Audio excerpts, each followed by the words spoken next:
hey, it's Jonathan here, and we have Katarina as a special model for the video.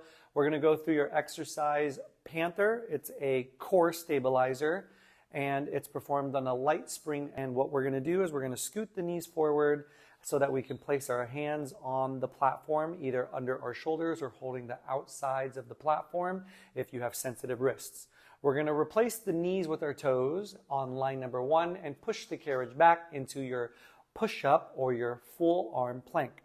Keeping a tabletop back, she's going to bend her knees forward, stopping the knees under the hips, and then lengthen her legs to send the carriage out. She's doing a really good job. You want a really light weight in your toes as you bend your knees to bring the carriage in, and as you lengthen, straighten, or extend your legs to send the carriage away.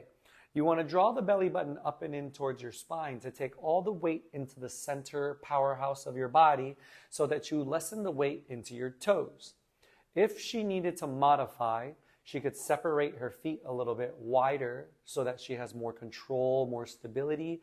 This is going to target a little bit more of the outer obliques while giving her a little bit more stabilization. She's going to hold, and another way to modify is to move the foot over the carriage strap closer to the springs to make the springs heavier.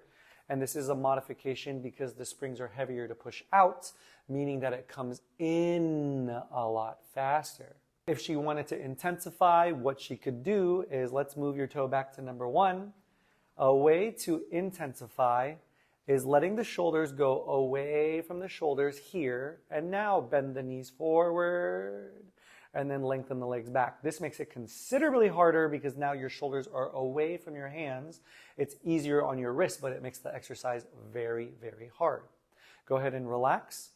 Now what we're going to do is we're going to talk about a second way to modify. We can add more springs for more support. We can go to a lighter spring if you have a Megacore, which would be a white spring instead of a gray spring. We're going to get you back into position. Now we're going to be talking about the target muscles. So by bending the knees forward, she's working a little bit of her quads. By stabilizing her core and her hips from moving, she's working her core. This is a core stabilizer, so the primary muscle is the core. The secondary muscles will be the quads from bending the knees, the triceps and the shoulders from being on the hands.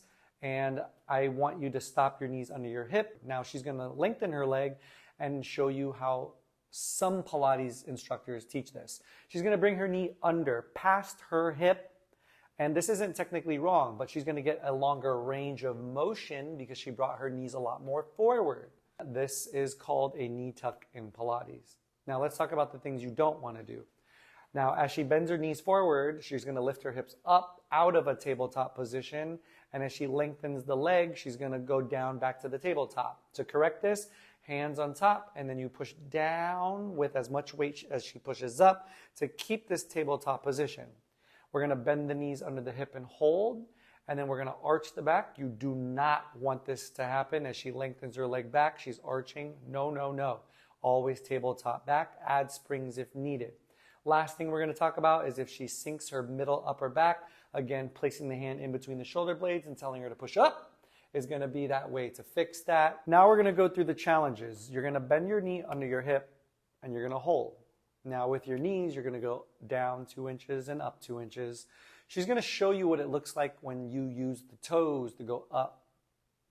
It's not wrong, but you can get a lot more if you don't use your toes. The next time she's going to lift her knees from her hips and you're going to see a big difference. She's going to feel a big difference because it should feel heavier if you lift your hip to lift your knee and not press through your toes. And that is your Panther.